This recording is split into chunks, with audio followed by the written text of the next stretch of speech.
everybody. Welcome back to You Can't Win. This is Tom here, and I'm joined by Donald as usual, and returning guest, AgileTablet.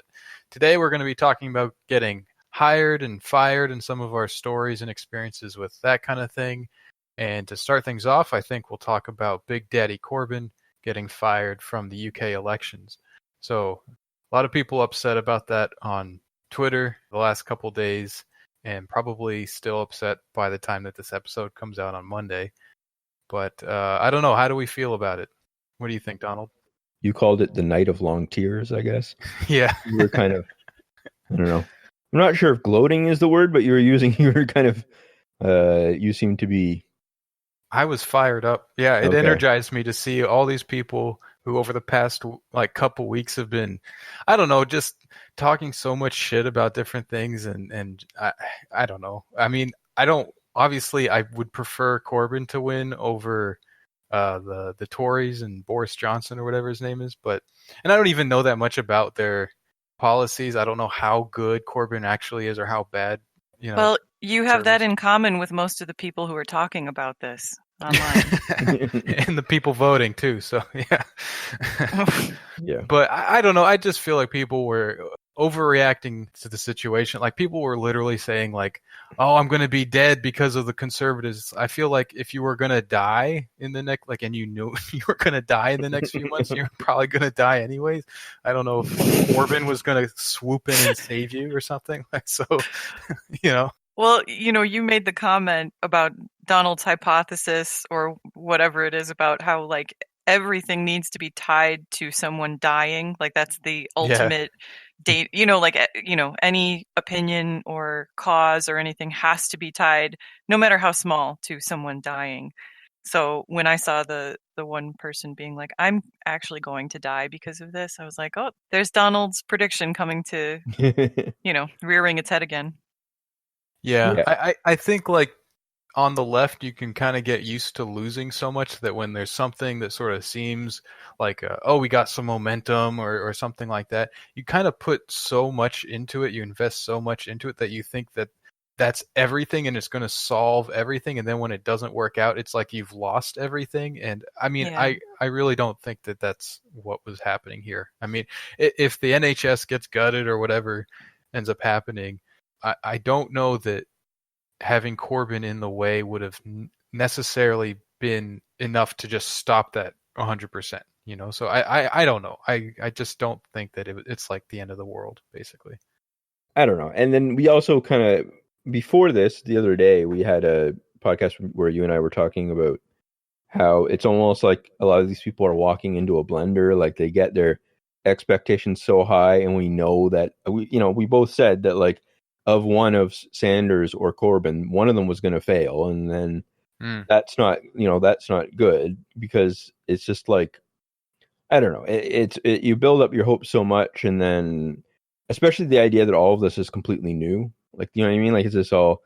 It's somehow every election now is the most important election in history, kind of thing.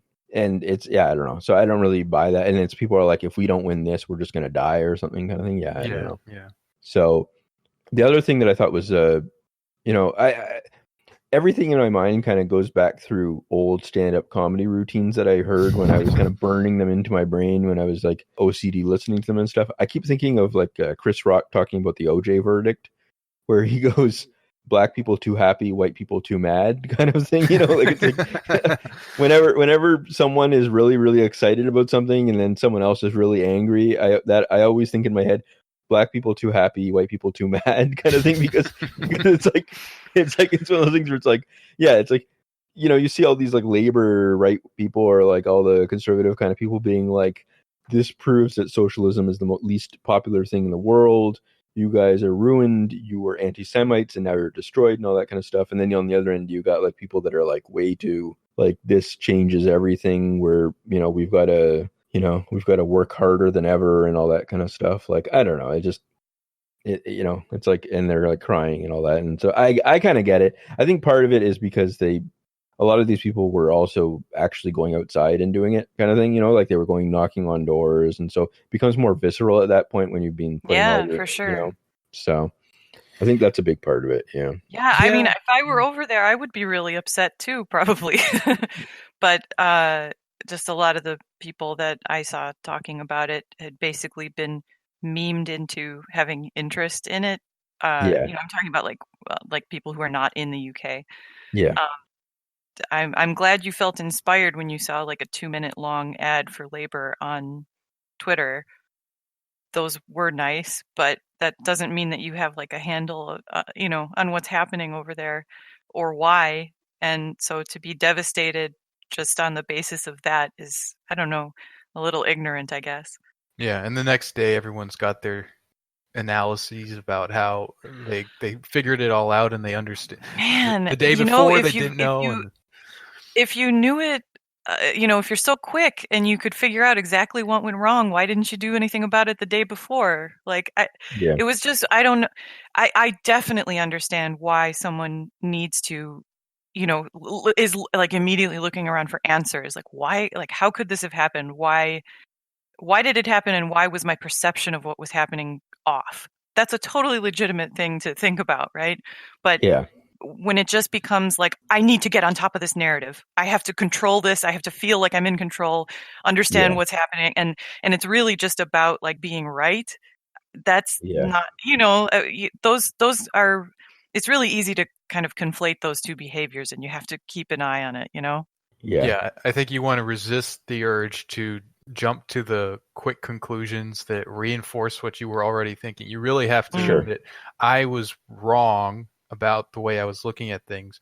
Why was I wrong? Not what's the answer? What's the answer? How can I kind of get back into that position of control, as you were saying?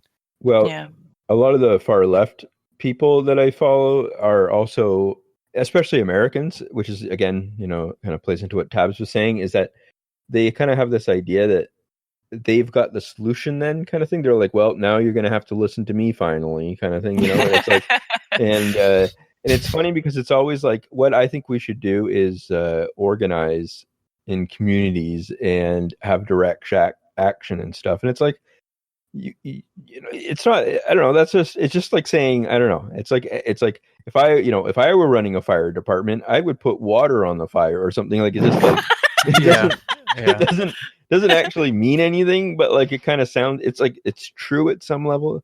Or anytime that you suggest something more radical, it's also like, it's this idea that like somehow there's millions of people on the left and they're all looking around for something to do, and most people are suggesting stupid things, and then you're the one that's like, oh no, all of you should just basically storm conservative headquarters or whatever and make socialism happen or something. You know what I mean? It's like, yeah, that's true. If everyone did that, maybe that would happen, but that's not going to happen because you said you were going to do. You know what I mean? It's like, well, then I'll put my gritty costume back in the closet, I guess.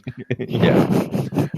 So I kind of have this feeling that all like between Bernie and Corbyn and just the momentum that has kind of built up on the left in recent years, it's been a little bit easy come, easy go. I'm worried about that kind of being the situation because the left was just taking L after L after L, and it was just everything was going further and further to the right, and things were getting more gutted and all that kind of stuff. And then all of a sudden there's just these guys that are like, hey, we're going to bring it all back. We're going to, it just seems a little bit easy, that it's just, we just had to wait for the savior to come in, and now here he is. And I don't know, like if it ends up failing, I'm not trying to say that there hasn't been hard work behind those people too, but it doesn't really seem as like, sure. Yeah. You get what I'm saying? It's just a little bit too easy somehow.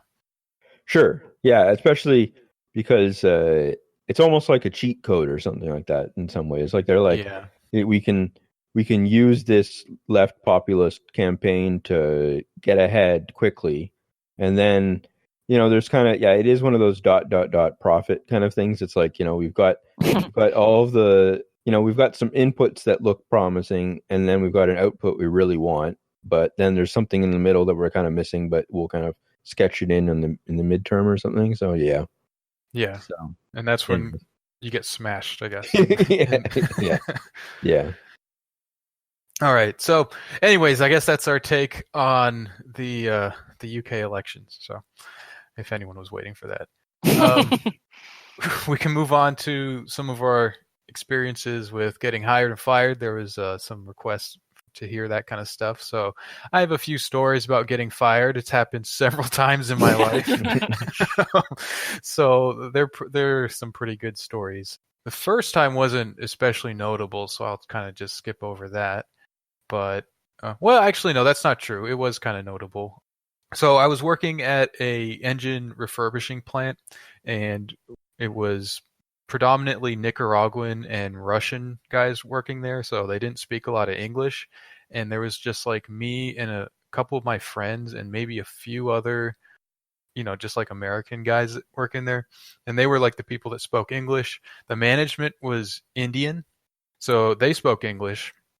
But they couldn't really communicate with the workers that well, so there was like a few people who knew a little bit that they kind of could go to, and then once I started working there, me and the other guys that spoke English, that were American, kind of became like the translator or the yeah. But one thing, I mean, that's neither here nor there. But what really I noticed was that they had their own like proprietary scheduling for how they counted out weeks and hours and stuff like that. And they were having us work 10-hour shifts every day. And most of the guys were working 6 days a week. I wasn't. I was doing 5 days, but a lot of the guys there were doing 6 days a week, 10 hours a day. And the way that they had, I don't even understand exactly how they managed to arrange this, and it might have been just completely bullshit, but basically they were cutting people out of overtime that they should have been paying them. So like they wouldn't count it from a certain point or something like that. But the thing is, these guys, because they couldn't really read their paychecks and the scheduling and all that kind of stuff, they didn't really know that was happening. They just got their checks and that was it, right?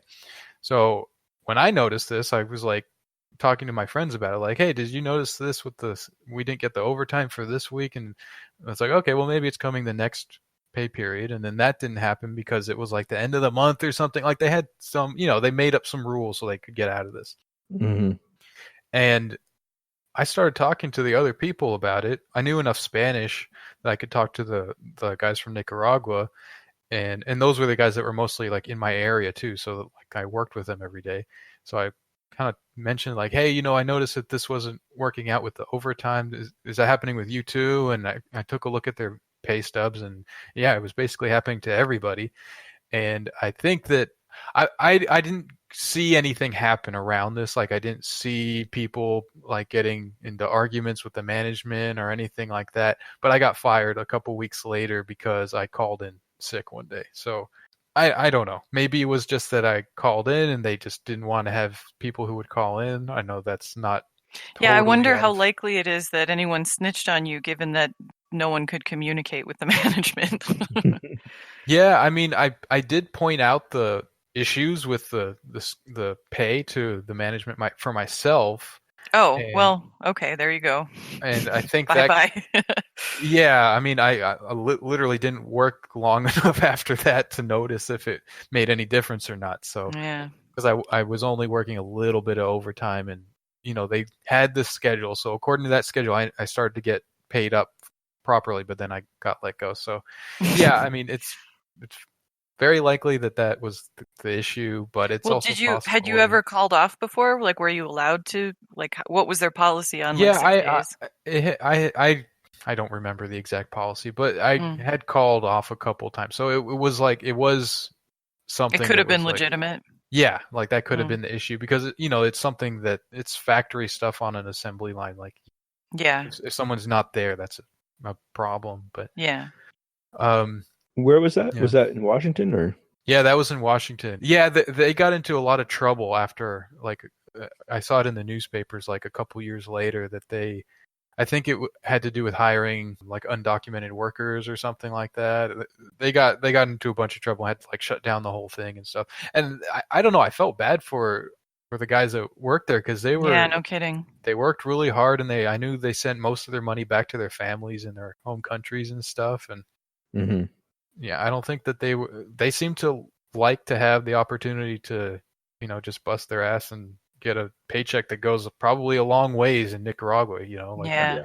It was like $11 an hour plus the overtime, which isn't like a crazy amount of money or anything, but in Nicaragua that probably gets you a long ways.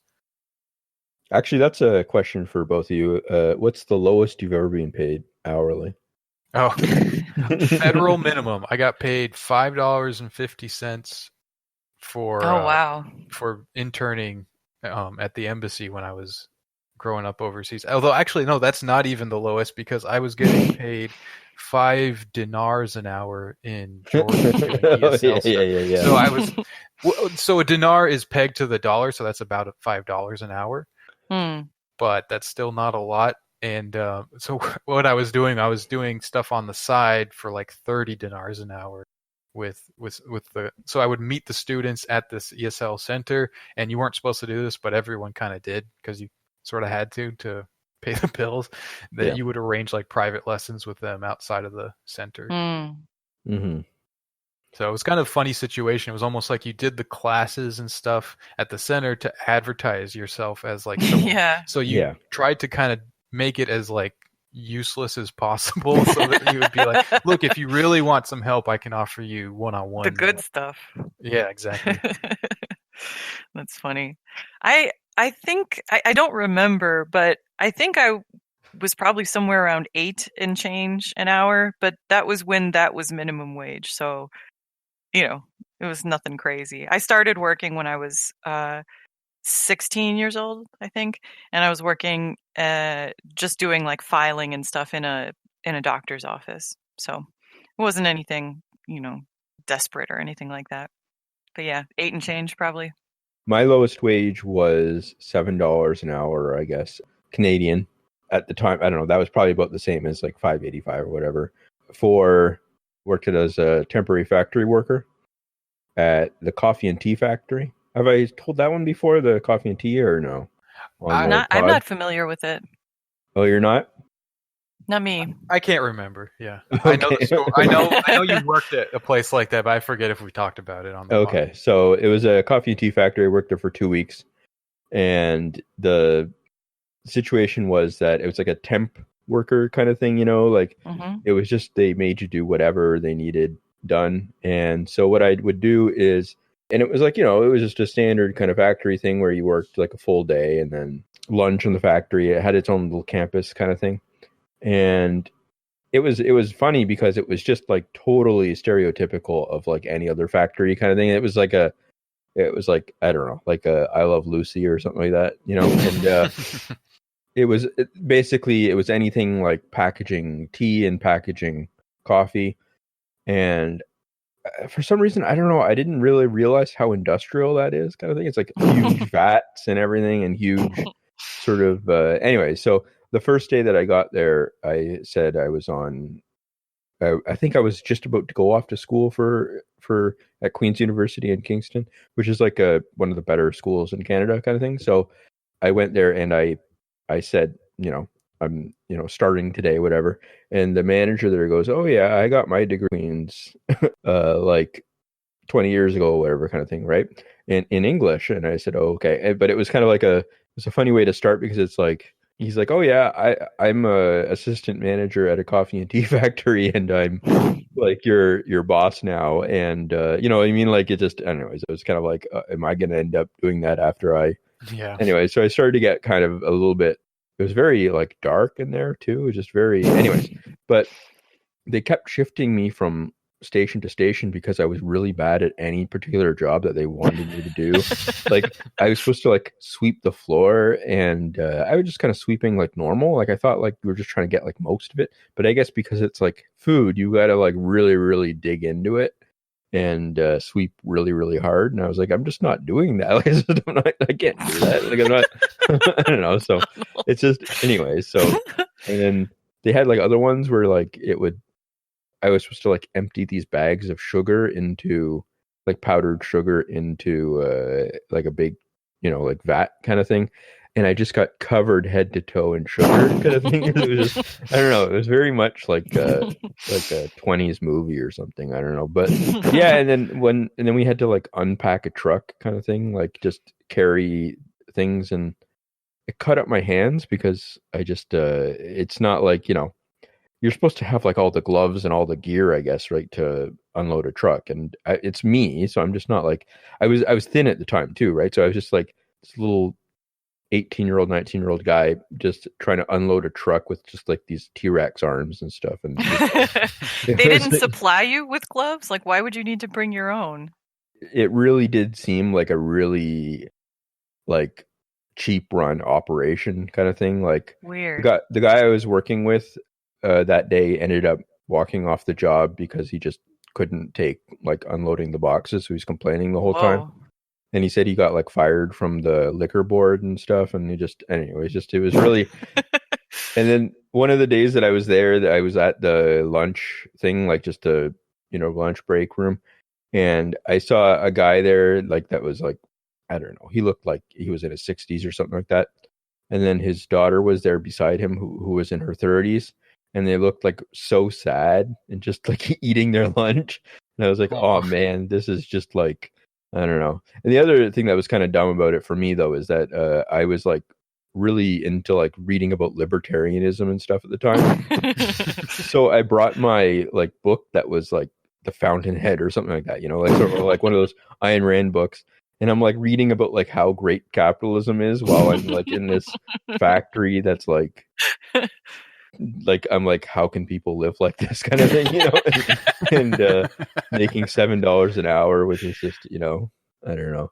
It was a kind of a funny experience. So I ended up like just one day, just like, like crying and being like, okay, I'm not working here anymore. After like 2 weeks, it was funny. And it was funny because it felt like for a long time, because I kept getting shifted from job. Like, I had to do the packing. So it was like the conveyor belts that move really quickly. And you've got to keep the speed with it and that. Right, and I could not do that at all because I'm just a very casual person. So I don't know. Anyways, I was just like, anyway, that was one of my first jobs. So yeah, that kind of reminds me of the factory that I was talking about. I was the guy at the very front of the line, and my job was to hook a little crane, not like a big crane, but like a little hand crane, and lift up the engines and put them on the line and identify them and sort of start the process of taking them apart. What the factory did was take apart junk engines, clean them up, use the good parts, put it back together, and resell it.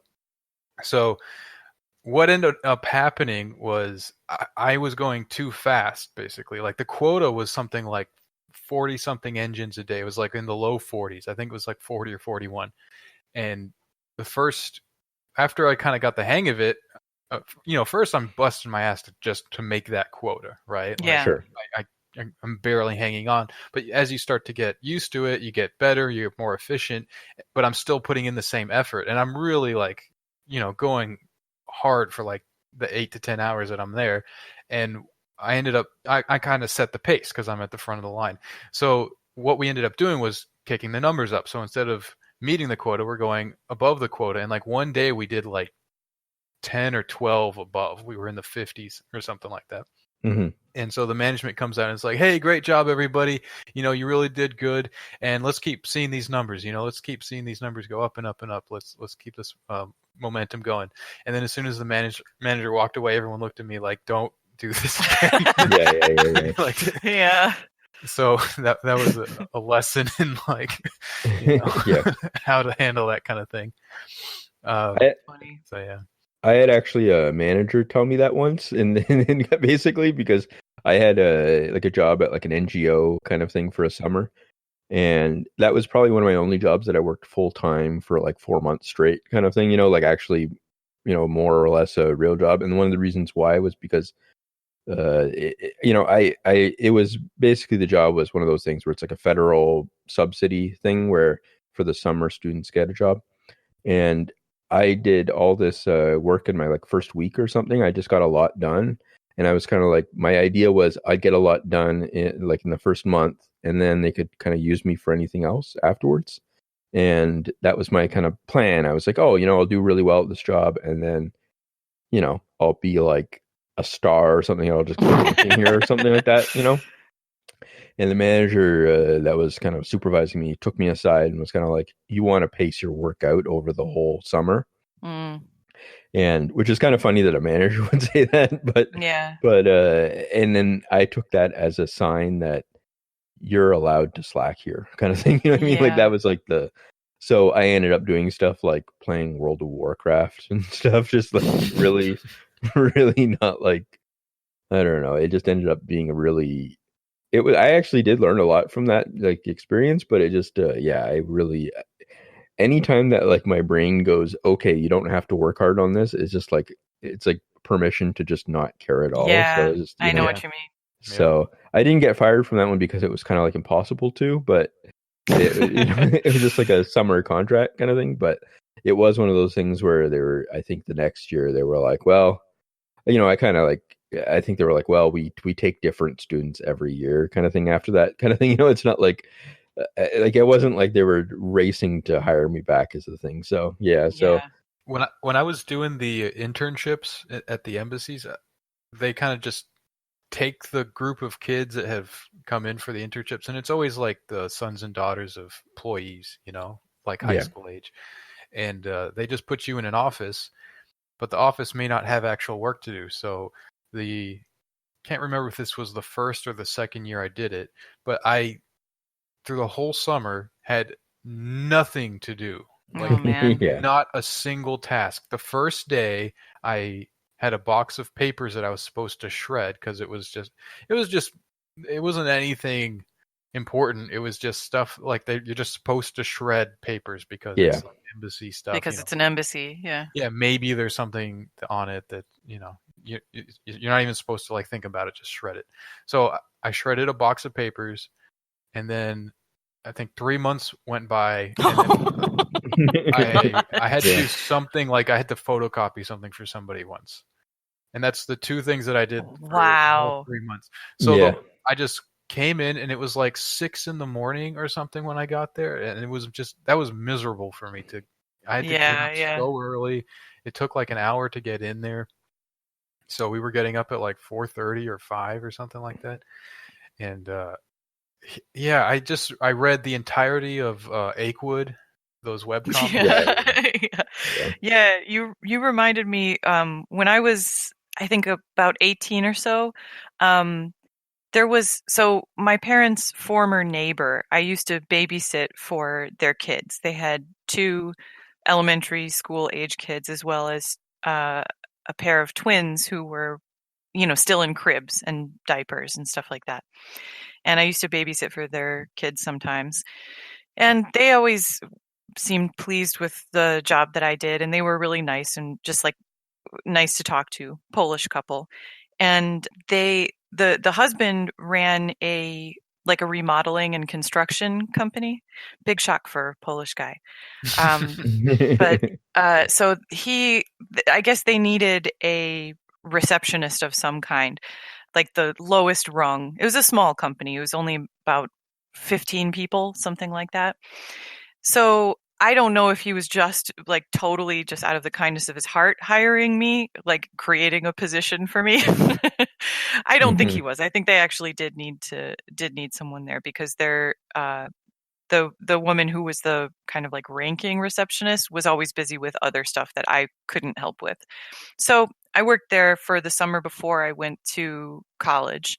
And as long as I got everything done, and like I was always on top of like any communications that I needed to get done. I was there like kind of to answer the phones and to coordinate between people who were on site and people who were in the office, But as long as I could do that, then the rest of the time, it's weird to think about because I would never, like in any workplace now, I would not just fuck around online so brazenly. Like I would do it if no one was around or something like that. But I just was like on something awful and several other, I can't even remember, things I hate. That was like, You remember that? Really? No, I don't, but I just, sounds like one of those, well, that era of internet. I won't date it, but it's I didn't go on Portal of Evil at work, so I had some standards, but I just remember like sitting there and like laughing and stuff, and I don't know, I feel like now I would just have so much more shame about that. I just couldn't do that at work, you know. But just a quick little aside story off of this one, because the babysitting thing reminded me. I babysat a few times for some of my parents' friends, and they had a slightly older girl and a slightly younger boy. And the last time I babysat for them, so this is like the equivalent of getting fired, but it's just a, once in a while babysitting gig. I don't know what the hell I was thinking, but I think I was just babysitting for the older girl. I think they were out with the boy kid. And instead of like fixing her lunch there, I decided to drive her to a like a Mediterranean restaurant that was like my hangout during high school. Yeah. Because I was like, well, she'll like this food. It would be nice. It's just cheap, like fast food. And I just didn't consider at all like the liability of like what happens if you get in a car crash with someone else's kid. Like Yeah. I just wasn't thinking at all. So I was just like, oh, this will be a nice surprise. And when we left to go to the restaurant, I locked us out of the front door. And luckily they had a window right next to it that was extremely easy to climb in. And it was the summer. So it was like, I just had to like shimmy the screen around. It wasn't a big deal. But yeah, so then, I took her to lunch and then we came back, uneventful. It was nice. But then as soon as her parents got home, she was like, yeah. And then we went to lunch and we drove in her car and I could see the parents' eyes widening. Yeah. And she actually locked us out, but I knew where this window was, so I got us back in. I could just see it on their face. Like I didn't understand that I had done something really stupid and irresponsible until I saw their reactions. And then they never asked me to babysit again. And why would they? How, like if I were in their position. Yeah. So that wasn't really getting fired, but it was almost. I took like a course for like babysitting when I was young. I don't know. There was like I don't know if you get were a like community center or something. Yeah, and you get like a little certificate that's like you can be, you're a great babysitter or whatever, and then I never ever got called by anyone to do it because it's just one of those things where people default to women, like girls. Yeah, definitely. Kind of definitely. There's no. Like it doesn't even really occur, I think, in people's minds to otherwise. And I didn't realize that until after I did the certificate, and I was like, "Oh, I'm never gonna get called." Because it's just like it's not gonna be like a way of making money at all. Too. I even had like when I was very little, I had a paper route, and then after a while, my parents just ended up doing a lot of it. I think so. It just like in the winter or something, you're out there just on ice and stuff in Canada or whatever. It's just like not, so yeah. Yeah, I remember looking for jobs at one point. I was just desperate for anything, and I was starting to apply to things that were just like receptionist and stuff like that are like, traditionally like a woman's job kind of a thing, like they kind of are gendered that way. Yeah. And I don't want to say that I was feeling like men's rights resentment kind of a thing, but I was sort of feeling like, man, this is bullshit. Like I actually got fired from something because like it was a little shop that sold like, this was like some kind of like hippy dippy, like it just sold knickknacks and tea and I don't know, just you know what I'm saying, just like some kind of hippie shop or something like that. Yeah. And it was clearly like a woman sort of, like generally older ladies. They're the clientele kind of thing. Yeah, and the lady that owned it, she was a lady.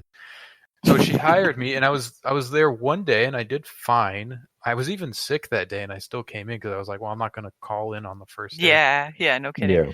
And she was like, oh, you don't have to come in today if you're sick. It's all right. We can get started when you're better. And I said, no, I want to do this. And so, I mean, I was fine. I tried not to like get too close to the customers and everything because I was sick. So I was just sort of like manning the register and stuff mainly. But it was very slow. So it wasn't even like there wasn't anything really involved in it. I think she just wanted more free time. So she just needed someone at the register.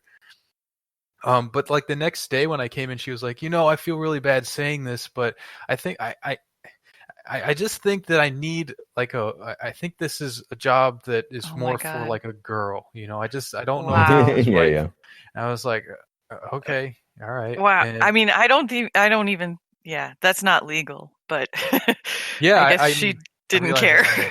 that, well, she Yeah. probably didn't realize it, and I wasn't thinking about it. And I mean, what am I going to do?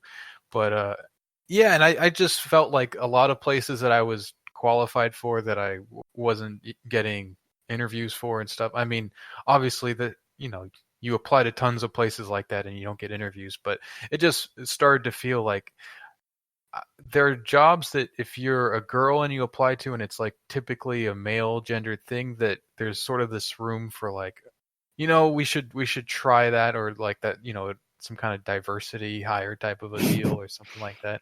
I think that goes both ways. I mean, I don't have any hard data to back that up, but I know what you're saying, but I think it kind of I think it's just as likely for someone to be like, maybe we could hire a woman for this traditionally masculine position as the inverse of that.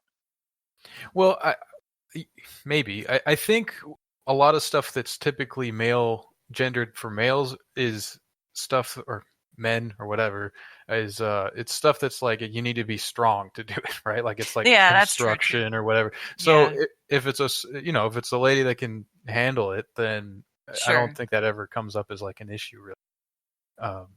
But if it's the other way, if it's like it's more about like you have to like look nice or just have like, you know what I mean, like just you're there because you're pretty to look at, or you're like there to be nice. Yeah, see, that's why I don't know what you're talking about. Well, anyway. Yeah, I don't know about yeah, I mean, I've done like stuff like, reception and filing and stuff that might be a little bit more, but that's not like public facing in the same way that like a hostess is, like in what you're talking about, where like you're well, I mean, I wasn't applying to be a hostess. I'm just talking about like secretarial stuff where certainly like guys get those jobs. I'm not saying that they're like locked out of it, but I did start to feel like I shouldn't even bother applying because I just never even got, Yeah. And I don't know. I don't really even have a point. I'm not trying to complain. I know, you're like, whoa, men locked out of these lower paying jobs with no prospects for advancement. Like, oh, hate these women. Well, yeah. Let me roll into the next story of me getting fired. I actually thought of another one. The very first job I had after the internships was working at Wendy's, and I got fired from that for being late like too many times. And it wasn't like a crazy amount of times. It was just that they made like a hard rule. Yeah. That you're not allowed that to happened be to late me anymore. too.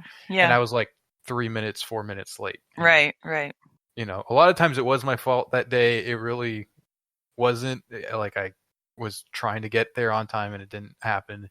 And they were just like, nope, sorry, see ya. I actually don't know how people can consistently be on time when controlling for things like traffic. I don't know how people do it. Sometimes I'm late and that's just how the cookie crumbles. Sometimes it's, most of the time it's my fault if I am, but I don't know how people are, how there's like some of those people who just are never late in their whole lives. I don't know how they do it. I wish I did. But yeah, I got fired from, this is the only time I've been like sat down and fired for something that I did. And I used to work, without giving it away, I worked for basically something that was owned by a larger company. So they were beholden to like the big company's standards, even though what I did was selling music and movies. It was a bigger company than that. So it was the same kind of thing where they had the, hard and fast policies of you can't be late more than, X amount of times.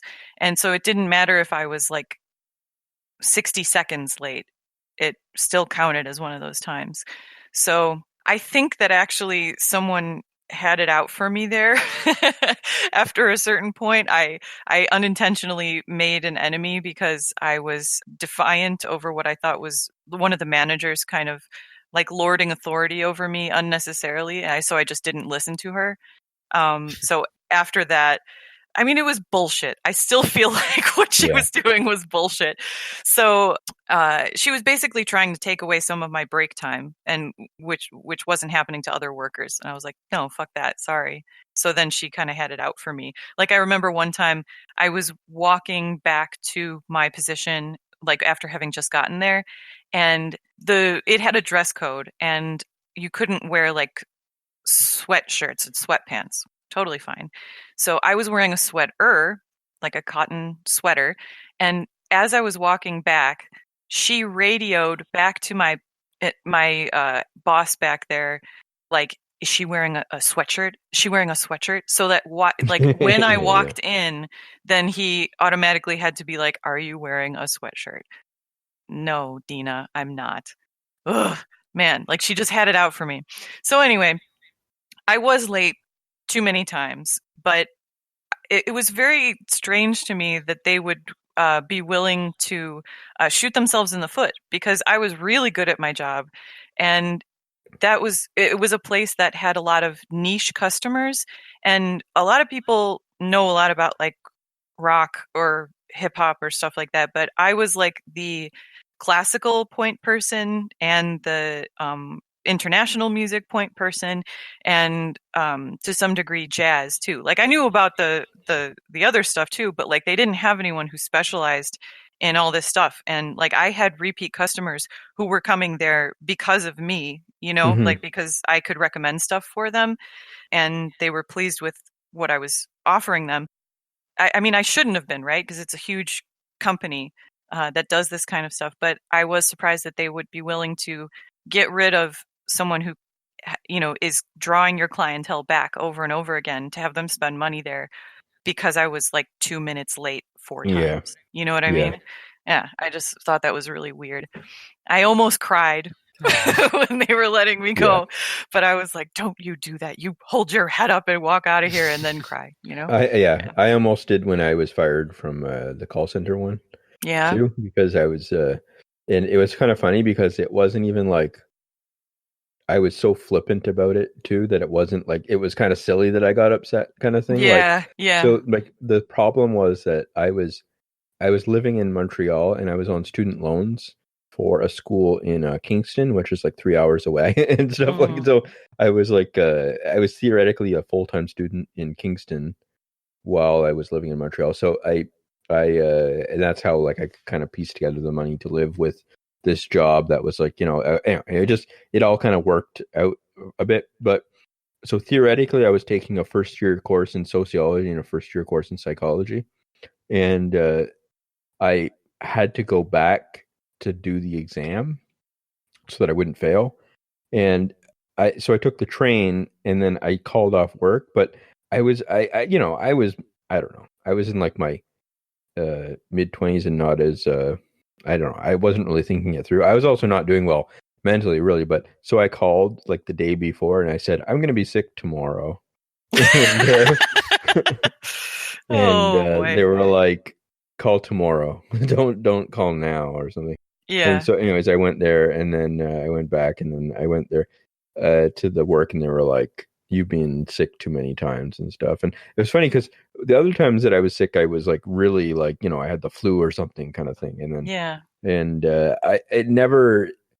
it's one of those things where at some rational level, I couldn't, it's like in my mind, social democracy exists everywhere. So that like, if there's something that isn't consistent with that, it just doesn't make sense to me. I'm like, wait a minute, you can't get fired for being sick.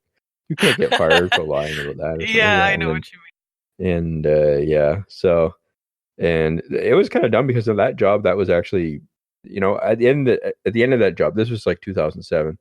At the end of that job, I was getting paid $14 an hour, which in Montreal at that time, that's like a lot of money for that kind of work kind of thing. Like it was just a call center job that most places probably, it's just I kind of had it made at that level kind of thing. Like I could have just done that for a few years and banked a lot of money but yeah. So, and then after that, I got hired through like another one of those federal kind of work support programs, whatever, for like new graduates. And I got hired by like a agency that does sort of like English rights stuff in Quebec, basically. And I got hired by them, and I didn't know. It's one of those things because if you don't speak French, then there's only certain types of jobs you can get. Yeah. And so I worked for them, and I have no interest in that kind of stuff, like, militating for the English community, whatever, really. But I thought it would just be kind of an NGO job, just generic kind of stuff.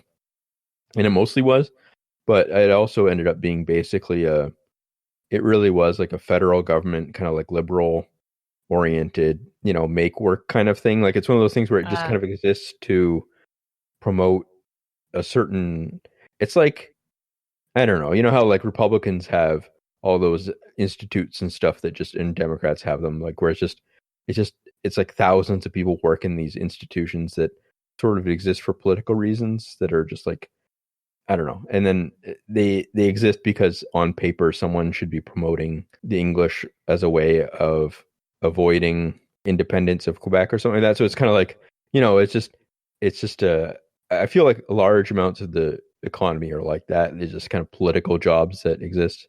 A lot of lawyers do that too in different ways. But so I was just like, oh, this is another job I can't care about then. So I just immediately was like, I don't know. I started like panicking a lot when I got there and not doing well. And then I ended up, so they were decently nice people.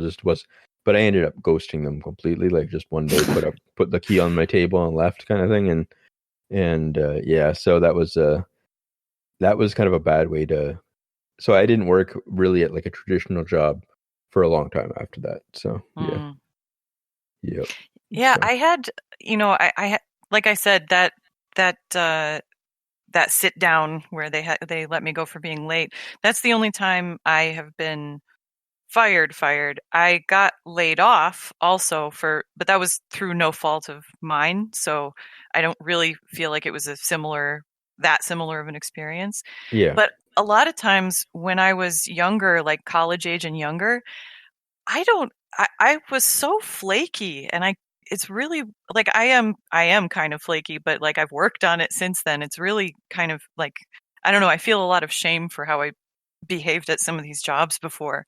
So I didn't get fired from them because no one ever sat me down and was like, don't come to work anymore, but they just sort of like fizzled out in weird ways. Yeah. I had several positions where like I used to work at the National Soybean Research Center. Oh yeah, that's good. So I worked both in labs, like pouring petri dishes and stuff like that, and also mostly in greenhouses, like planting stuff or moving stuff around or doing stuff with the autoclaves or whatever.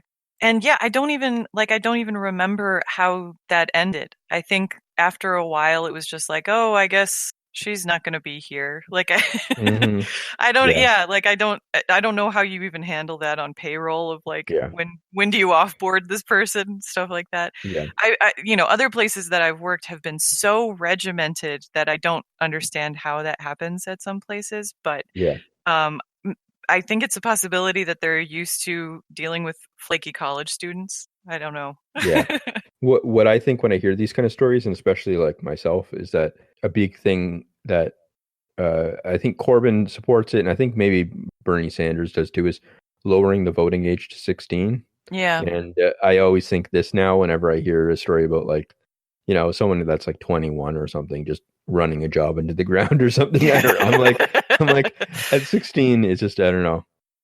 It's one of those things where you think you know a lot, but I don't know. Yeah. And also, I mean, I think sometimes it was just lack of experience. Like I had one, it's partially about matching energy. Like if I can understand, like, this is a really ship-shaped place to work, I will match that. But if I see people coming and going and fucking around and, that kind of thing, then that's probably what I'm going to supply. Yeah. I'm in my 20s. I was working as a I guess it was kind of, it was technically through a temp agency, but it wasn't a temporary position. They kept people on for as long as they wanted to work there, as long as they were doing a good job. And they would also rehire people seasonally. So I was there for a few months, and I remember one time I don't even know how it happened. Like maybe I just slept a really long time or something like that. But I noticed when I would come in, if I was late, no one said anything or noticed. Like they didn't even acknowledge that I was late in any way. Yeah. And they didn't seem to care. And then that happened with an absence too, where like I think I didn't realize I was scheduled for a day or something like that. And then I realized later that I had been supposed to come in, and I skipped the shift entirely, and no one noticed and no one cared. Oh, yeah. So I just kept doing it whenever it was convenient to me, just like not showing up if I had something else to do that day, because I just figured like everyone was doing that. And I think that they were kind of. But so one time I got a call from someone there being like, hey, you're scheduled to come in today. We're just wondering where you are. And I just, the lady later told me that she was like struck by my honesty or something like that. But I was just like, oh, I didn't think you guys cared. Like I do this all the time. I really had no idea that you guys even like kept track of this or noticed or anything like that. And she was like, oh, well, we do. And I was like, okay, great. Then I will never do this again. And I didn't. And then I ended up advancing in the company a bunch. It was just funny because I really didn't think that they cared, you know? I never saw any sort of consequences for anyone for doing that kind of thing. But yeah, it became more shipshape later. But yeah, I thought that was funny. Yeah, I think Tom and I, at least, I know, you know, I mean, I especially have that almost like oppositional defiant disorder thing of like anytime that any sort of like management by other people, like trying to think, I just get like extremely angry really quickly kind of thing. Like just any sort of, you know, so I think that I sort of lucked out in some ways with a few of the jobs where it just they were really a lot more slack with things. And I guess it's just because the way that their systems work is like things can kind of work out for a few months, and then, you know, it like eventually it kind of kicks in of the systems to like expel a bad thing or something. But it's not like I got away with stuff, but it did kind of feel like that a bit, that for some of them is that I got, you know, it's one of those things where it's eventually you kind of find out something that I think that, you know, can kind of work a bit here and there and stuff. And disability and stuff has really helped me here, like just being able to do stuff like school and you know, doing the teaching and stuff for a bit and that. And I don't know, it's good to be able to be like play around with things and just see what works kind of thing, instead of feeling like you're just gonna die if you don't do the worst job you can think of kind of thing. So so that's been kind of lucky for me and stuff. And, you know, putting together, you know, earning a little bit from writing and the podcast and stuff has really helped a lot. I don't know. So yeah. Cool. Yeah. All right, so I got a couple more Tom getting firing fired stories. I'm beginning to realize this would be like a good thing to attach to like a CV or a resume. Yeah, great. Just great. Yeah.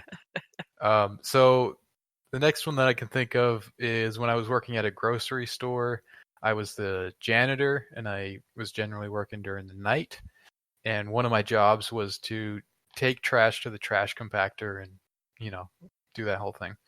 So there was one, you know, there's different parts of the grocery store, you know, like the deli, the customer service. Sure, yeah. You know, and so they each sort of had a place where they put their trash. Like, okay, this is the stuff we want you to take to the trash compactor. So it was pretty much like, you know, always in the same place. It wasn't like an official thing. It was just like a kind of an understanding that you would have with the people that work there. So this incident happened at I think it was like the customer service or something like that.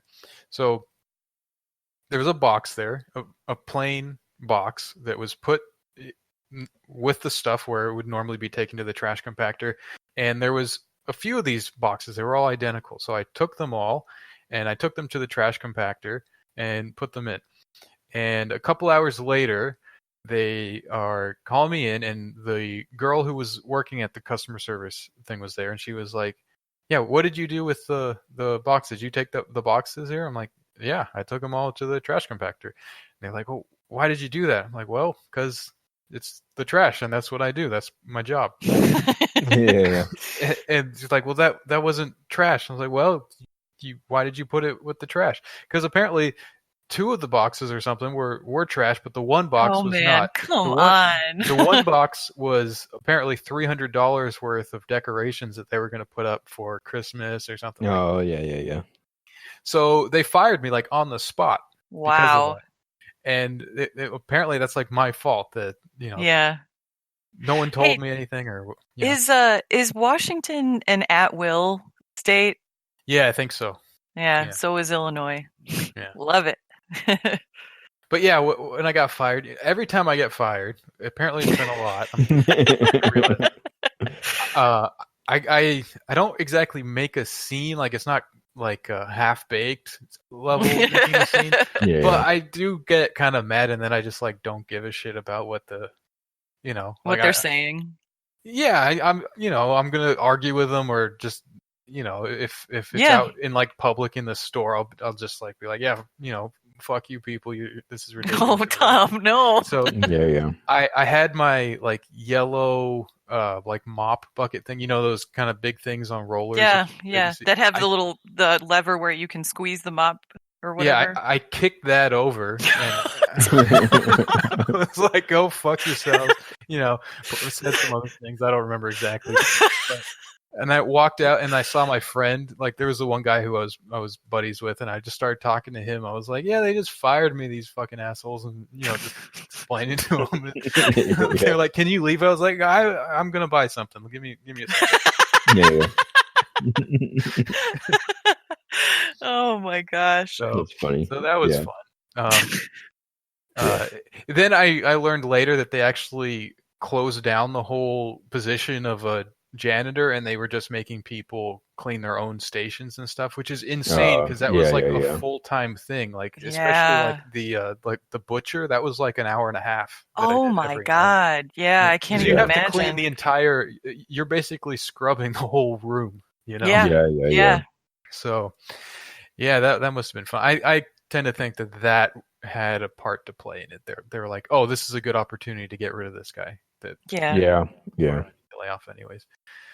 And what was the other one? Oh yeah, so the other one was a construction job that I got hired with a few of my friends, and it was kind of like at an apprentice level. Like we weren't going to be doing actual construction, but it was just like kind of like in a carry stuff around and that sort of a thing for people on this job. And part of the thing, like we got the job, but there was a drug test that we had to pass. So we knew about this like leading up to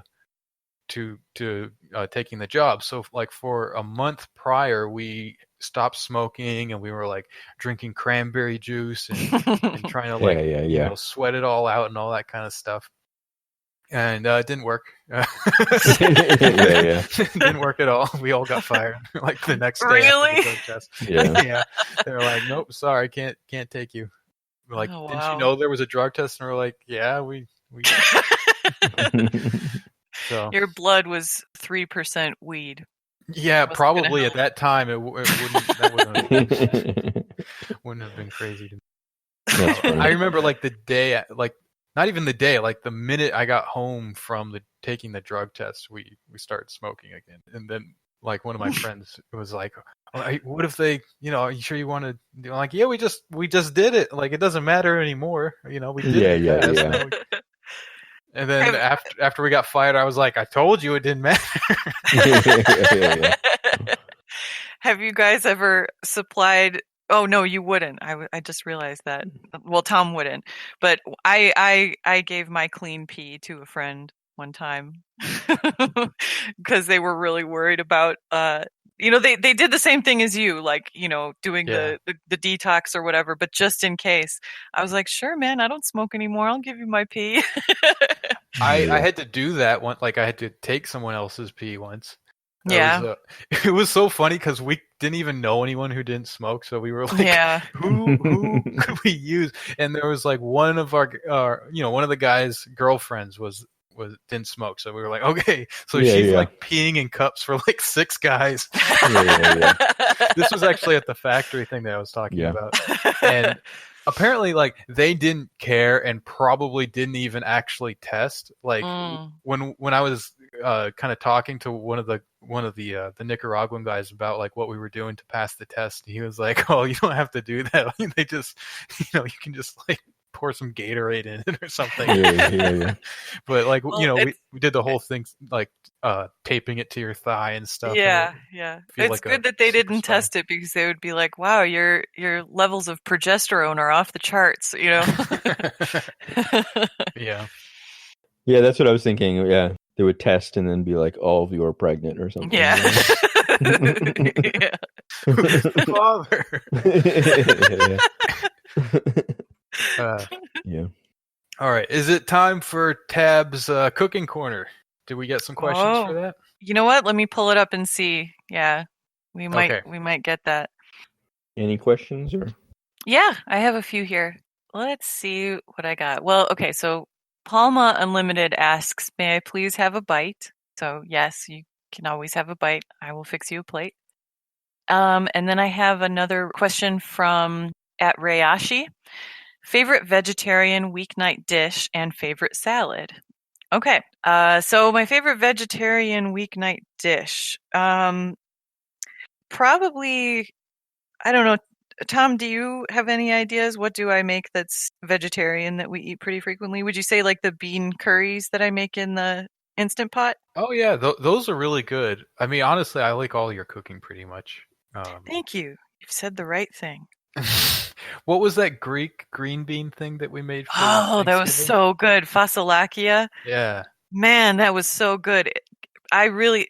For people who are looking for something really simple to make, like to kind of work on their beginner's cooking chops, man, this is so good. It's basically, you kind of sweat onions and garlic in quite a bit of olive oil, and then you add one of those big 28-ounce cans of crushed tomatoes, and you just cube up some potatoes, or like chunk up, kind of like big chunks, and throw a pound of green beans, like fresh green beans in there, and just simmer it for a while.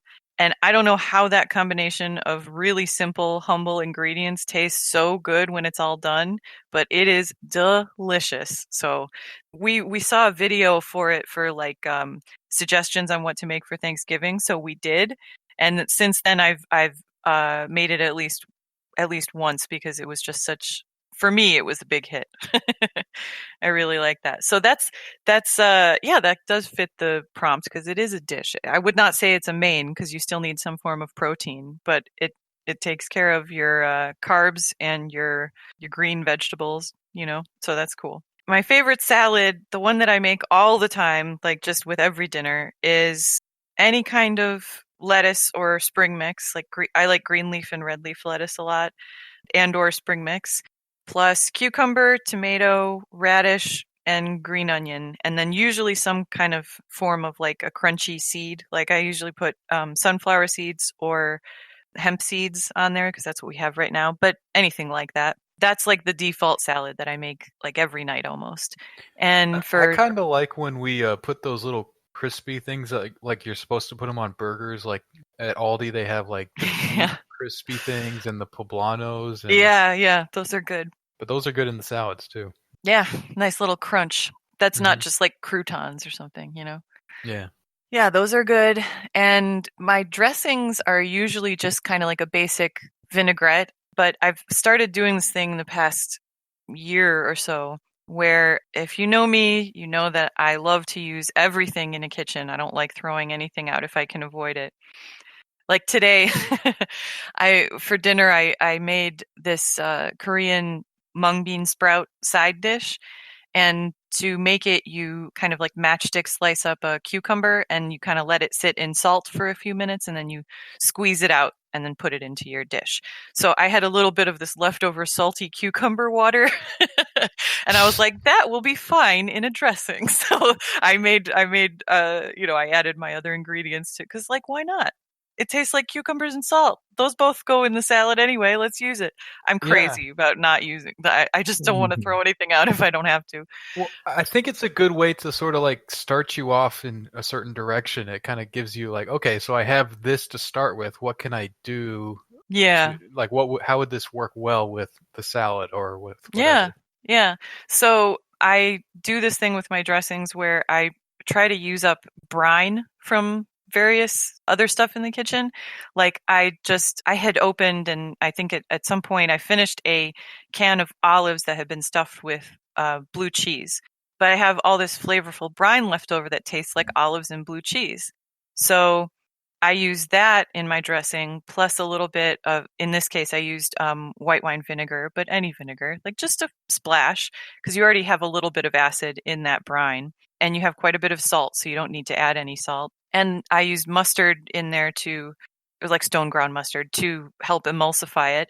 And then just pour in, I put a few herbs and spices, whatever flavors you want. I think I did white pepper and Japanese pepper, sansho, in this one.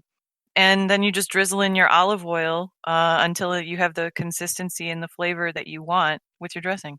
So really easy, like, under 5 minutes definitely to make the dressing. And I get to have like the flavor of the olives in there without having, actual olives in there.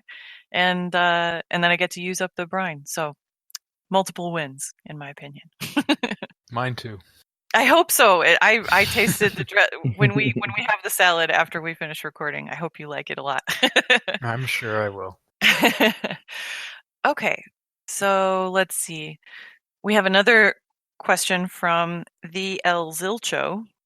What's your favorite fast prep meal? I think Tom and our default is probably vegetables sautéed with some form of chopped up meat, usually chicken, and then we just add sauce to it and then have that on pasta. Does that sound about right, Tom? Yeah. I think a quick pasta sauce is kind of how I would think of it. Like either the turkey sausage is what we've been doing lately, but kind of just start with some kind of protein, some meat usually, few vegetables, throw in a can of tomatoes afterwards, and just reduce it for a little bit. While you're cooking while you're boiling the water for the pasta. Yeah, and it's really flavorful. You can get a lot of good nutrition in there with all the veggies and all that kind of good stuff, and it fills you up, and it's not hard. Once you get in the habit of it, it's really easy to whip together. It takes probably 30-40 minutes. At most, yeah. I mean, what was the thing that we kind of cooked together for the first time? Because you commandeered the polenta, which takes... Oh, the other day? Yeah. So you did the polenta while I did the meat and kale sauce. Yeah, so it was the turkey sausage, wasn't it? Oh, yeah, it was the turkey Italian sausage. Yeah, I think so.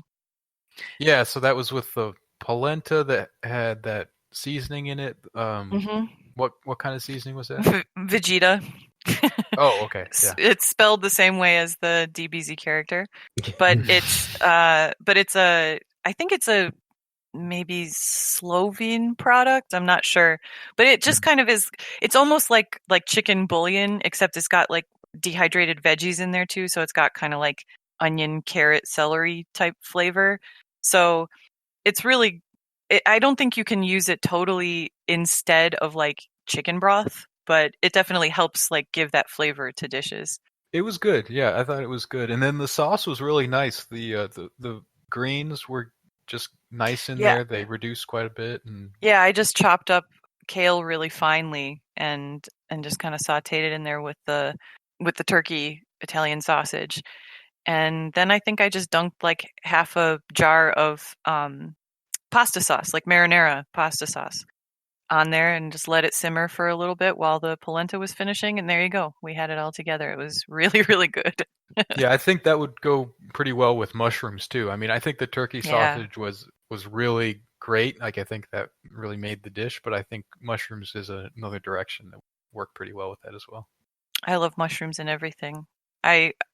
Yesterday I made this Korean dish, japchae, for my parents, and I bought 4 kinds of mushrooms to put in it. I ended up only using 3 because it was a little bit of overkill, but it's almost like, man, you can't use too many mushrooms. I love them. They're so good.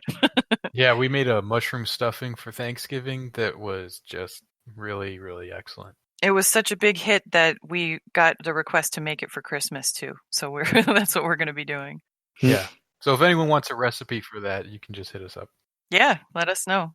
You got tasked with Christmas again too, or like? Yeah, my mom just had surgery on her foot, so she can't really be bouncing around a kitchen for 2 days, like just constantly walking everywhere. Sure. And I'm happy to do I love doing the holiday cooking. It doesn't bug me at all, as long as I don't have to host. Yeah. So I'll go over to their place and do all the cooking. Very happy to do that, as long as I don't have to do all the hosting duties too. So she's happy with that, and Tom does that too. We always do this with the family now, it seems like. It's fun.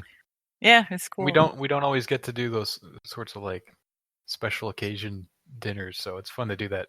Yeah, exactly. Do you have anything else from Twitter? I have one more question. Okay. What is your favorite powdered bouillon? Mine is, this is from Turbo Lesbo. What is your favorite powdered bouillon? Mine is totole chicken. I don't know what totole chicken is. I don't think I've seen that. Maybe I'll defer back to my Stumping for Vegeta brand seasoning powder. I don't think it counts as bouillon, like I said, but it's very similar. So I really like that one. And this is not, I don't usually like a lot of the powdered ones because of their ingredients lists. They're usually not actually like a lot of chicken or beef or whatever kind of bouillon you're buying. But there's like a flavor concentrate called, I think, like Better Than Bouillon is the name of the brand. And it's like a paste that you keep in the fridge in a jar instead of a powder. And that actually is just like concentrated chicken broth and chicken fat and other seasonings like that. So it has a more, the flavor is more similar to actual chicken broth. And I really like that one a lot. But I don't buy it that often because it is kind of expensive. So I try to like make it last for a long time. But yeah, that's my answer there. And let's see, do I have anything else? No, I think that's it. Okay, well, there's several here on the Discord, so I could read these out for you. Okay, all right. There's about 5, I think. Oh, okay, wow. So, first one is from Sav. How do you break out of a rut when you find yourself repeating recipes too often? So what I tend to do is I remind Tabs that it's part of a wife's duty to provide a pleasing dinner to the husband. And you're the one who gets into ruts. Yeah, making that chicken vegetable pasta shit every day. It's not a rut if I'm enjoying it. You know what I mean? Yeah, that's true. I mean, it is a great meal, but I don't know. I usually try to get inspired at the grocery store. I'll go to a produce section and get something that I haven't gotten before, and then look up online or like specifically on YouTube sometimes. I just try to see how people treat that ingredient and kind of make up something for myself there. Like I'll either use an existing recipe or I'll be like, I think people usually put it with things that taste like this, and then I kind of invent my own thing. So that's how I try to mix it up. Don't just keep getting the same ingredients. Get something that you don't usually get. Yeah, I think that makes sense. All right, next one is from Dino Kale. Any tips on which cooking oils to use for what and how to fry stuff well? Sure.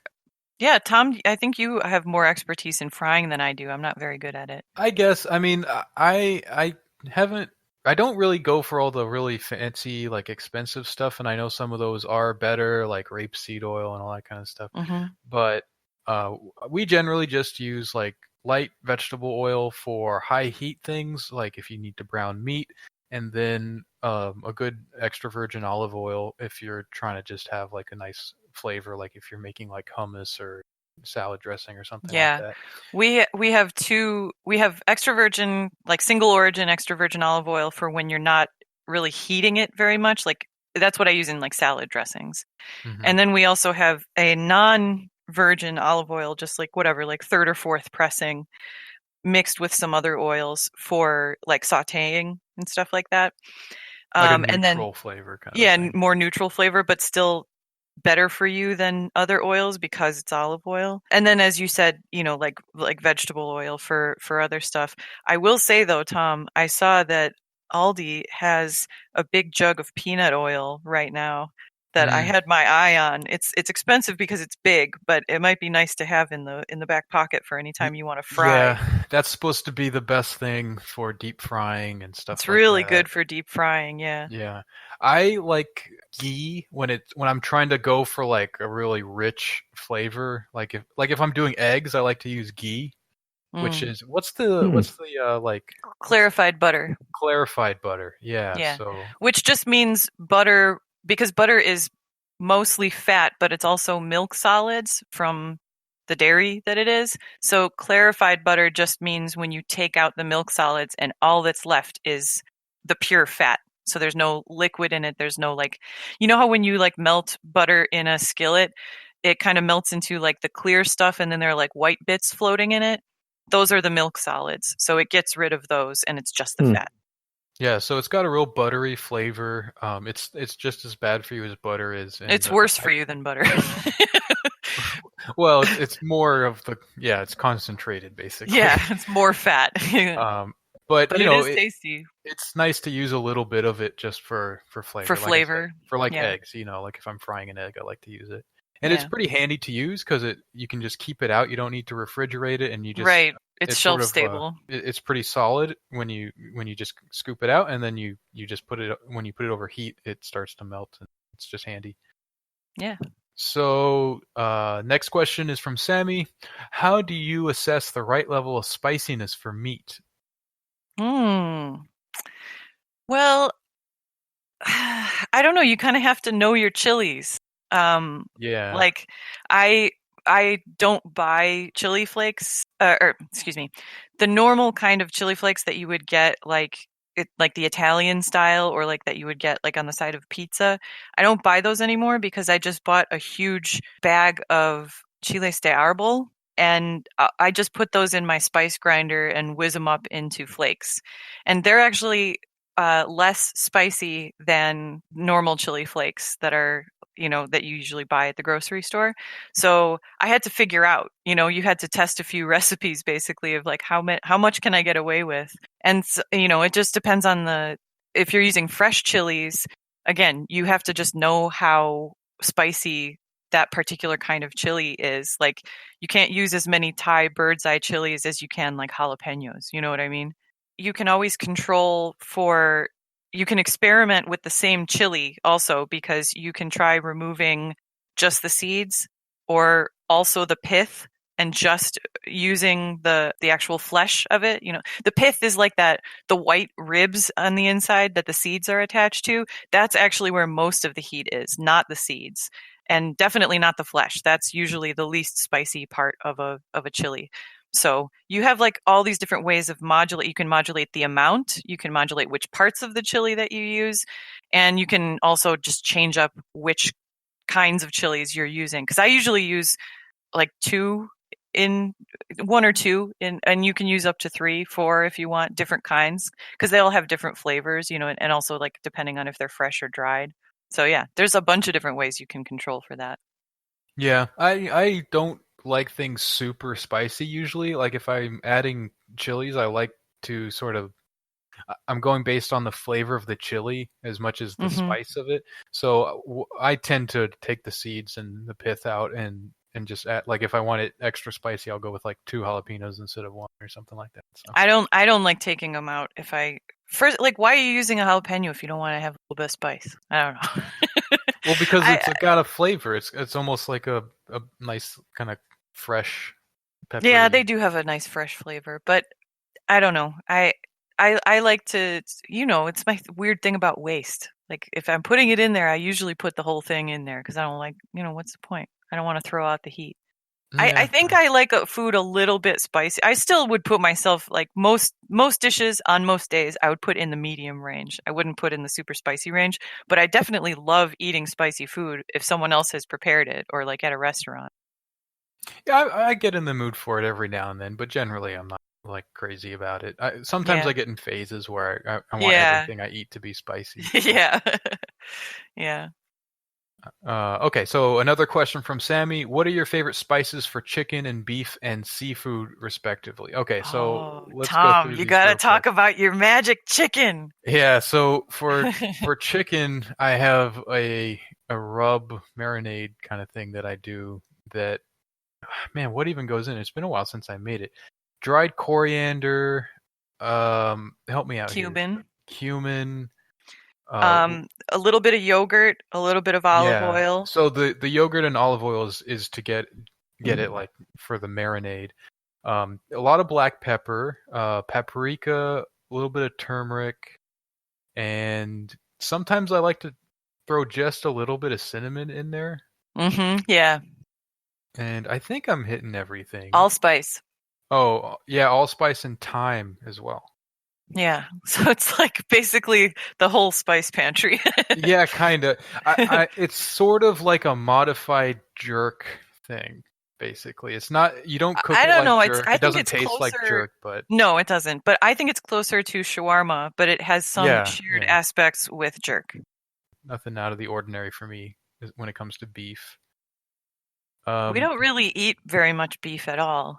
Yeah, it's been a while. I'm trying to think the last time I even had beef. And then I think it probably would be in ground beef in that that Afghan, like the Persian influence, the ash ereshte soup. That's like ground beef and kidney beans with noodles. like noodles, and I usually and spinach and with chicken broth and pepper paste. That's so that's, I mean, that's a great way to, like, that's, I don't really like beef that much, like fresh beef, but that's a really tasty way to have beef. And then you finish the soup with yogurt and dried mint. It's so good. It's so good. Yeah, I guess with chicken I like to go more for that like Middle Eastern sort of a thing, kind of more exotic, and then with beef I kind of stay closer to like your traditional Western stuff. And with seafood, I don't know. What do I do with seafood normally? I really like just your straight up lemon, garlic, dill. Or it doesn't even have to be dill, just any sort of like bright fresh herb like that. Like it could be cilantro and lime instead of dill and lemon, you know? I but like just that pretty much. I like a little bit on the sort of like tropical sweeter side with like shrimp especially, you know, like not me. Like orange or stuff like that, you know? Yeah, orange is okay. I take it back. Orange is good with shrimp. That's true.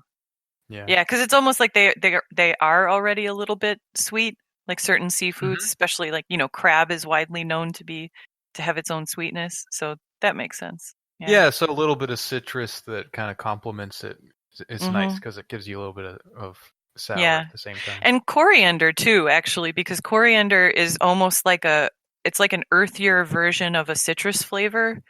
So that tends to work nicely with seafood too. It's not something that you automatically would think of necessarily with it, but it does taste pretty good. Yeah, coriander is really good. Yeah, it is a good spice. It's nice. We're talking about the dried ground up seed, by the way, not the British usage of coriander as cilantro. Right, yeah. If that's confusing to anyone.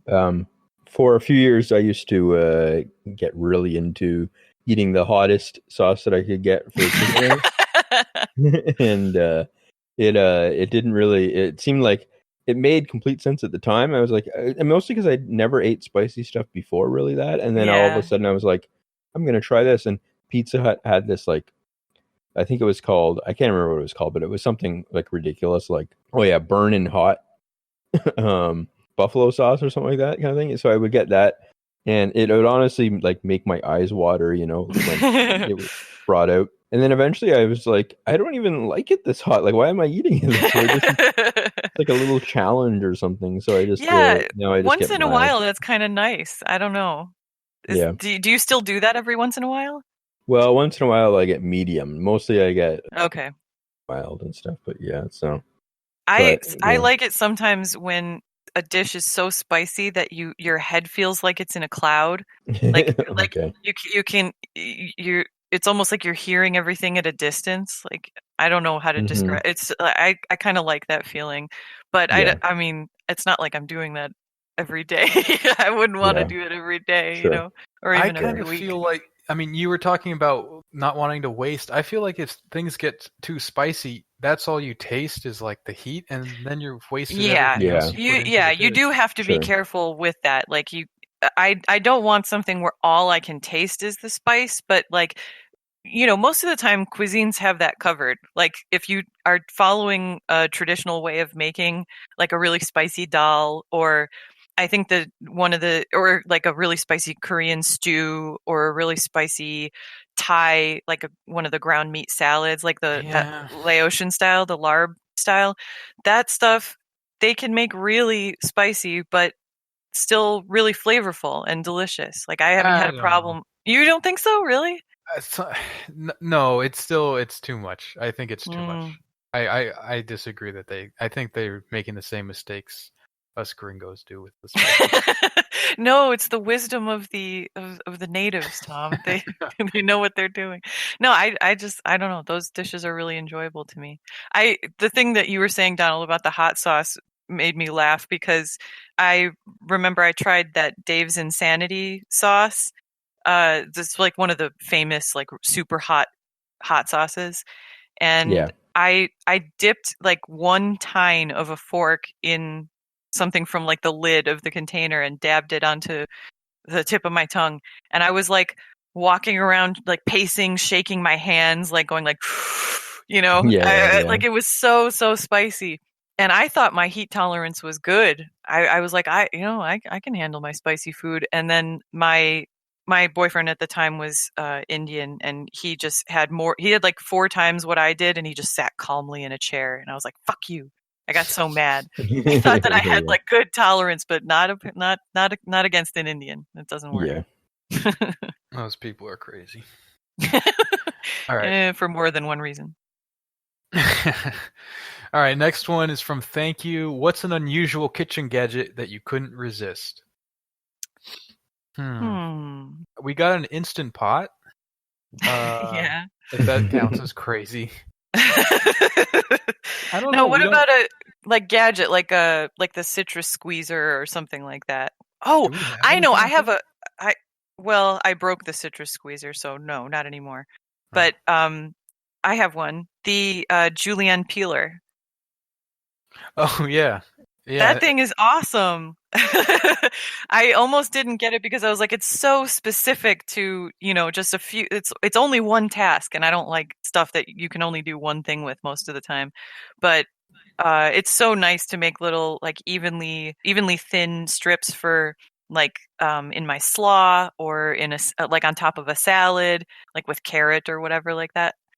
So I really like that little guy. That's been doing me proud ever since I got it. What about, do you have one, Tom? No, I mean, I keep it really basic as far as gadgets go, generally speaking. I can't really think of anything that I have really gone in for that's wacky. Yeah. I use the knife most of all. Yeah. And that's it. Okay, so the last question here is from Aaron. What pastries or baked goods are, for you, the best for the Christmas season? Oh, man. Christmas to me, in terms of sweets, makes me think of those hazelnut chocolates, bachi. They were, I don't know, they basically are like Ferrero Rocher, except easier to pronounce. And they don't have like the little crispies in the shell of chocolate on the outside, but it's hazelnut chocolate. And on the Italian side of my family, that was like the thing that everyone like passed around at the end of the night. Everyone's like, sitting around digesting and snacking on bachi. They're really tasty. But in terms of a dessert, I don't know if I have one. Yeah, nothing's really coming to mind for me either. I don't do a pulla lot of baking. So. Well, it can be, but it's kind of often eaten with coffee. So pulla is like a Finnish bread that's pretty similar to challah bread. But it has cardamom too. It can, yeah. That doesn't necessarily. Oh, I didn't realize that. I thought that was like the distinguishing characteristic. No, I mean, Finns like to put cardamom in a lot of their breads and stuff, so that's just kind of a Finnish thing to do. But you can also find it with raisins. That's a thing. But that's not like a particular thing to Christmas at all. That's a year-round thing. Yeah, in my family, we usually mix it up in terms of the desserts because it just depends on who is. Usually, the person who is hosting will have someone else bring the dessert. Like they'll supply the whole, the appetizers and the whole dinner, but dessert is usually like someone else will offer to bring it. Like I'll bring a cake or I'll bring a pie or something like that. So I don't know. It's just kind of a mishmash. There's not like a characteristic one I can point to, Yeah. What about you, Donald? Do you have any answers for this? Yeah. Yeah, my mom always bakes up a storm for Christmas because she loves cooking for other people, and this is kind of like an excuse for her to do it. And so I think gingerbread cookies are pretty good up there for like baked goods kind of stuff. Yeah. That's probably my favorite. And then yeah, and also she also sometimes makes, this is more an Easter thing, but like Pascha, like the I don't know what it is, it's like traditional Easter bread kind of stuff. Yeah, I've had that. Oh yeah. A lot of European places have versions of that are equivalents. Really good. Yeah. Mm-hmm. You know what Pascha means in Finnish? No. Doesn't it just mean Easter? Fish? Pascha is the word for shit. Oh yeah. That's good. Boy. Okay, well, Rude I won't tell Finns. her that, but yeah. They probably got some of that Ukrainian pastry up there. They're like, this stuff sucks. Wow. Stop it. You're terrible. Wow. All right. Well, do we have anything else? Is there anything that you think is characteristic, Tom? I honestly can't think of anything. I mean, anything that we would have like that for Christmas, it wasn't like because it was Christmas or anything. It was just like, oh, well, we got a pie or exactly. Like just the kinds of cookies or something that my mom would always make. Just make them because it's Christmas time. Yeah. Right. Yeah. My mom has been doing when I was growing up, her chocolate chip cookies are fantastic, and she would make those just, anytime. You didn't even need a special occasion. But recently for Christmas, she has started making kind of more, I don't know, I don't think they're traditional, but more like Christmas themed cookies.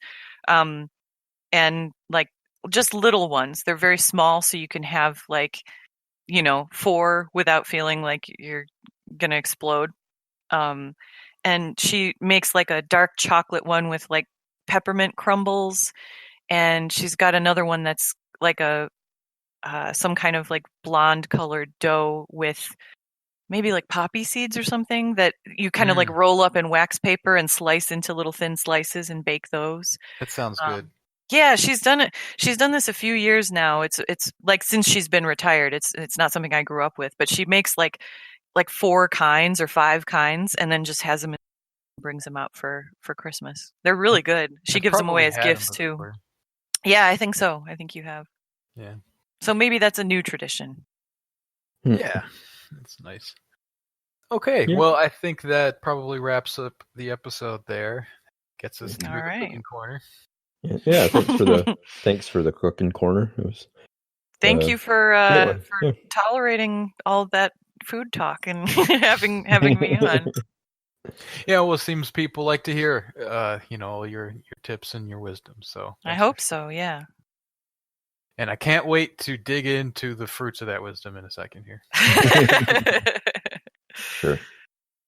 Okay, guys. Thanks for listening. You can send us some questions if you go to the Twitter account, which is @YouCan'tWinPod. We have a Curious Cat posted up there, and we will answer your questions when we have the time on the episodes. And you can subscribe to the Patreon to get access to a second episode every week, as well as access to our Discord channel where you can chat with us in our community and submit questions and topic suggestions and all kinds of fun stuff. So thanks for listening, and we'll catch you next week.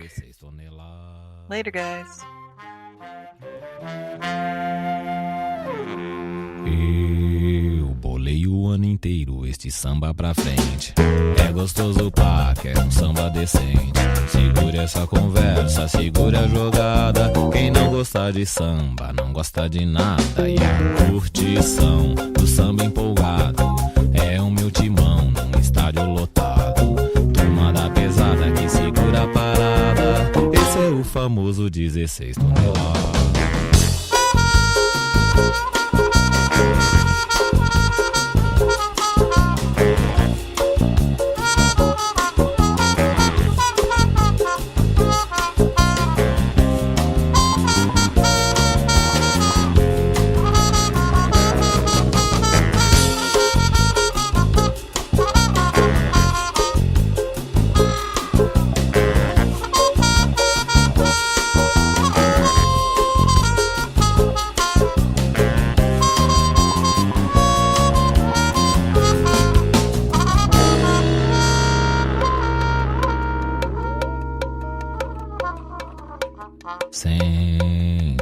este samba quente que é muito legal. É super pra frente, é bem genial. Embalo como este, só quem vai curtir. Quem não se machucar quando deixa cair. Por isso vem, vem, embale na nossa. Este balanço tira qualquer um da fossa. Ele é um barato e é da pesada. Esse é o famoso 16 toneladas.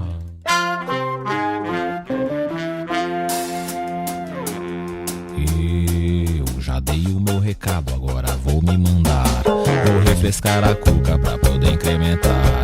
A mente está cansada e só dá confusão. Onda de pirado deixa a gente na mão. Por isso nem, vem, nem vá me encontrar. Agora estou na minha, pois estou devagar. Já disse o que queria toda a rapaziada. Ai,